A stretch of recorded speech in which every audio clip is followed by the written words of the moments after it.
friends, welcome to my YouTube channel. I hope you all are like my videos and share my videos as much as you can.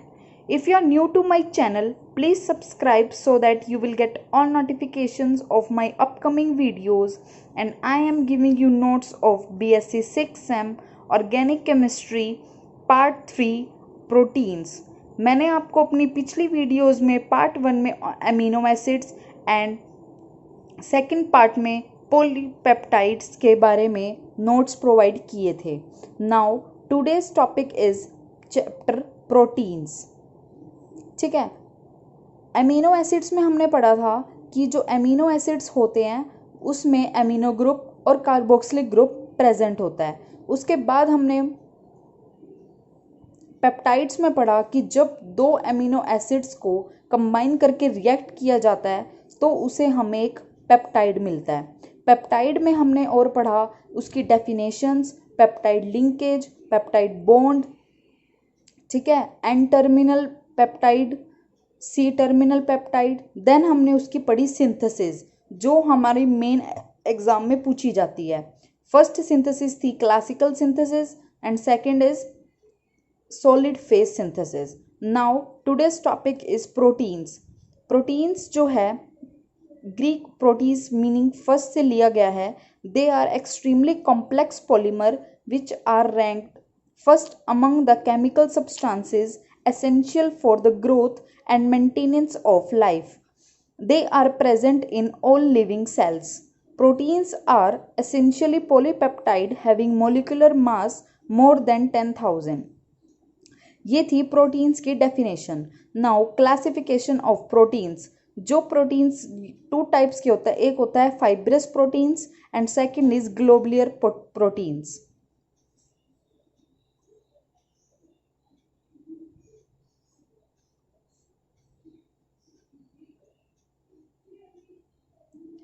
इसमें मैंने आपको differences में हर एक point note किया है, आप लिख सकते हैं.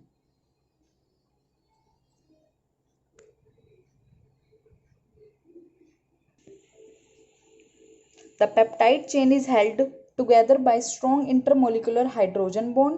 The peptide chain is held together by strong intermolecular H bond. Third point is they are insoluble in water and globular proteins are soluble in water. These proteins are stable to moderate change in temperature and pH. They are very sensitive to small change in temperature and pH. इसमें example है fibrin, myosin. इसका example है insulin, HB.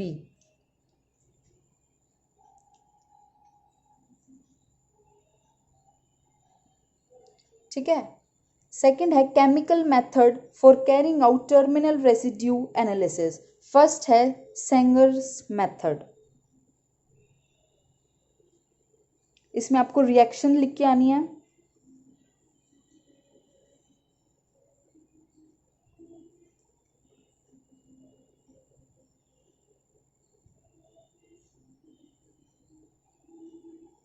In this method the peptide is treated with 2,4-dinitrofluorobenzene जिसको हम सेंगर्स reagent भी बोलते हैं in mildly basic solution.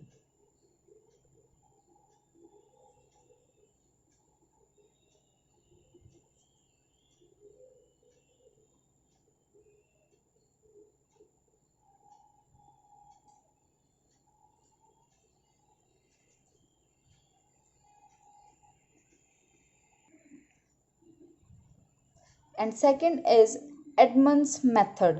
ये 18 के पेपर में आई हुई है. ये इंपॉर्टेंट रिएक्शन है. इसमें समझाने वाला कुछ नहीं है. आप रिएक्शन आपको याद करनी पड़ेगी. अगर आप 2-3 बार ट्राई करके लिख सकते हो. मैं पहले भी आपको बोलती हूँ कि जो रिएक्शंस हैं वो आपको लिख के ही याद होंगी. ठीक है, तो आप इसे लिख लिख के देखिए ताकि आपको एग्जाम में अच्छी तरह याद रह सके.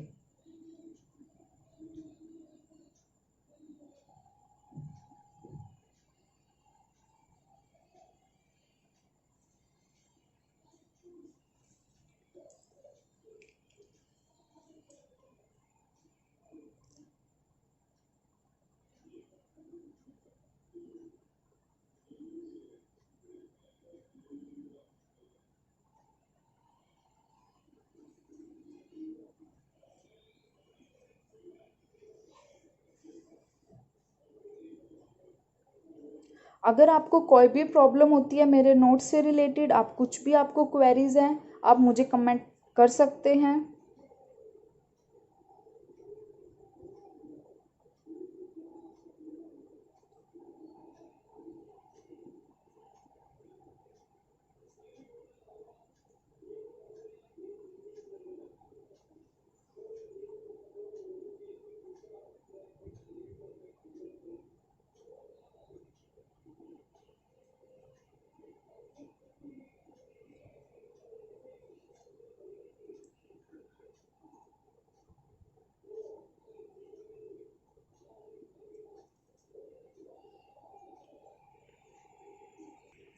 थर्ड इज एंजाइमेटिक मेथड यानी कि सिलेक्टिव हाइड्रोलिसिस। इसको हम सी टर्मिनल रेजिड्यू हाइड्रोलिसिस भी बोलते हैं। इसमें क्योंकि आपका एक एक्स्ट्रा NH2 ग्रुप आएगा जो फ्री होगा, ठीक है, उसको हम कहेंगे C terminal amino acid. In this method, the enzyme carboxyl peptide is used to bring out the selective hydrolysis of the peptide linkage containing the free carboxylic group. In this way, C-terminal residue is set free and the C-terminal residue removed is identified. ठीक है, इसमें हमें C-terminal amino acid मिलेगा।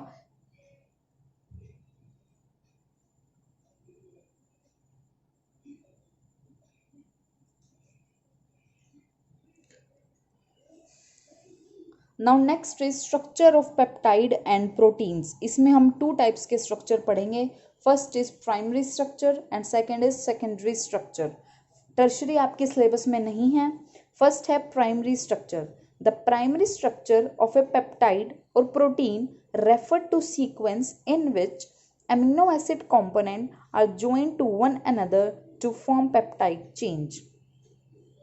The primary structure give us complete information about the various covalent bond in peptide और protein। ये primary structure का diagram है, ठीक है। The important primary structure of protein is illustrated by the fact that change of just one amino acid in the sequence of protein leads to abrupt change in the biological properties of protein।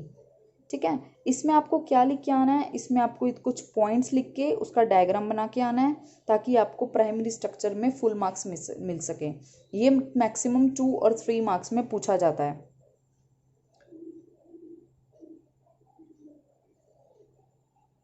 आप मेरी video and तक देखा कीजिए क्योंकि मैं हमको हमेशा बोलती हूँ, क्योंकि मैं बीच बीच में इंपॉर्टेंट क्वेश्चंस जो बताती हूँ जो कि एग्जाम्स में पूछे जाते हैं, ठीक है। और ये नेट के एग्जाम में भी यूज होते हैं टॉपिक्स। ये चैप्टर नेट के एग्जाम में भी बहुत ज़्यादा यूजफुल है।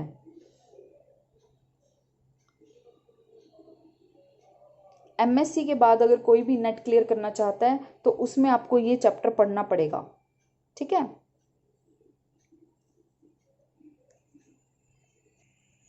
For example, in HB replacement of one amino acid result in defective HB and causes disease known as sickle cell anemia, ठीक है।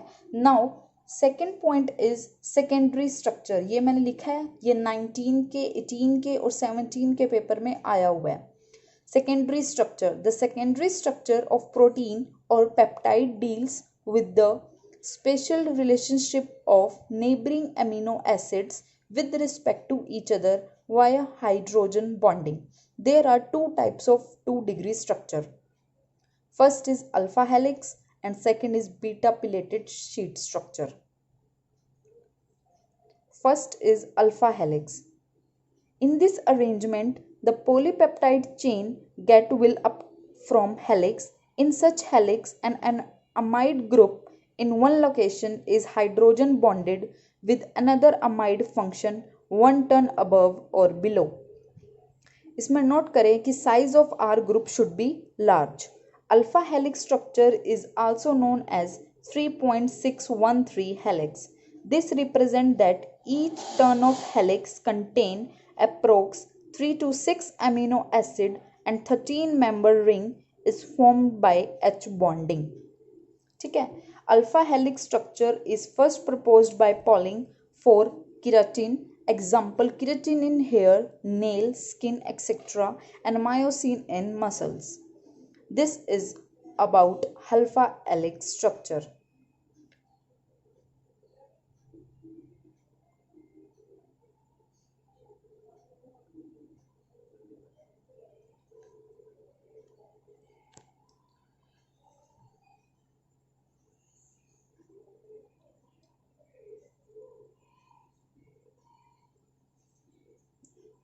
Now next is beta pillated sheet structure. If the size of alkyl group is small, intermolecular H bond are formed between CO bond of one polypeptide chain with NH of other chain, giving a beta flat sheet structure to the protein molecule. ठीक है, the beta pillated sheet structure may be parallel or anti-parallel. In the parallel beta pillated sheet, the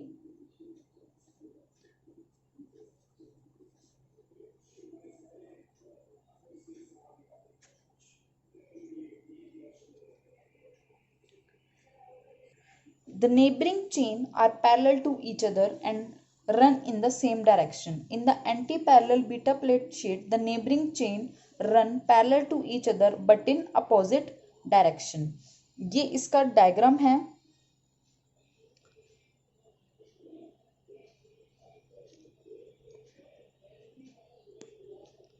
ये alpha helix structure का diagram है.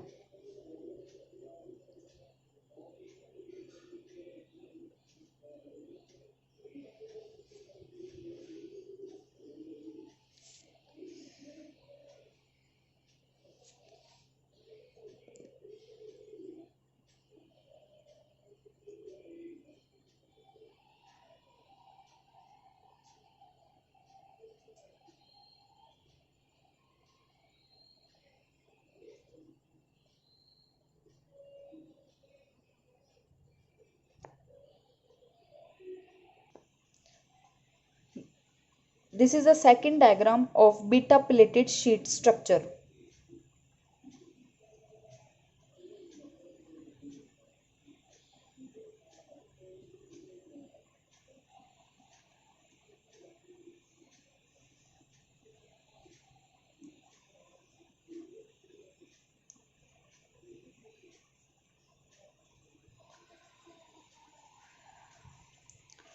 Next and last topic is evidence to support the dipolar ionic character. ये मैं आपको starting में बताना भूल गई थी, इसलिए मैंने ये एंड में नोट किया है और ये एग्जाम में पूछा जाता है 2 और 3 मार्क्स में.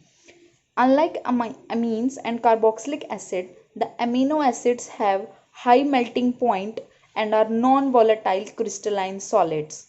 They are insoluble in non-polar organic solvents but soluble in water.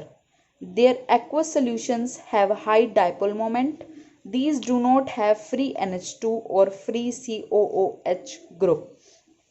इसका क्वेश्चन क्या आता है कि what are the evidences to support the dipolar ionic structure. तो आप अगर आप ये वाले 4 पॉइंट्स लिख के आते हैं तो आपको फुल मार्क्स मिलेंगे. आप ये डायग्राम और ये evidence to support the dipolar ionic structure topic note कर सकते हैं.